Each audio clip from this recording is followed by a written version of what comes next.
జమ్మూ కాశ్మీర్లో భారీ వర్షాలు వరదలు భీభత్సం సృష్టించాయి.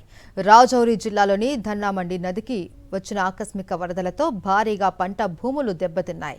వరదల ధాటికి గ్రామాలకు రాకపోకలు నిలిచిపోయాయి. ఫతేపూర్ అట్టి గ్రామాలలో రహదారులు కనెక్టివిటీ తీవ్రంగా దెబ్బతిన్నాయి. ఫతేపూర్ ఐటీ గ్రామాలలో దెబ్బతిన్న రహదారులు ఇతర మౌలిక వసతులను వెంటనే పునరుద్ధరించాలి అని స్థానికులు డిమాండ్ చేస్తున్నారు. వరదల కారణంగా నష్టపోయిన ప్రాంతాలను అధికారులు పరిశీలించి సహాయక చర్యలు చేపట్టాలి అని కోరుతున్నారు.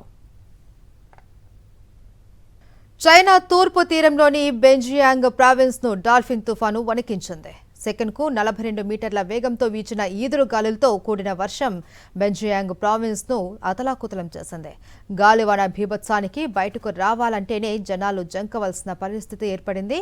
అత్యవసర పరిస్థితుల్లో బయటకొచ్చిన కొందరు రాకాసి గాలుల ధాటికి తీవ్ర ఇబ్బందులు ఎదుర్కొన్నారు. తుపాను కారణంగా షాంఘైలోని 2 ప్రముఖ ఎయిర్పోర్టుల్లో దాదాపు 2230 విమానాలు రద్దయ్యాయి. అందులో 720 విమానాలు 2 రోజుల పాటు రద్దు చేసినట్లు అధికారులు ప్రకటించారు. అలాగే హాంగ్జౌ నగరంలోని ఎయిర్పోర్టులో రాకపోకలు సాగించవలసిన దాదాపు 500 విమానాలు కూడా రద్దయ్యాయి.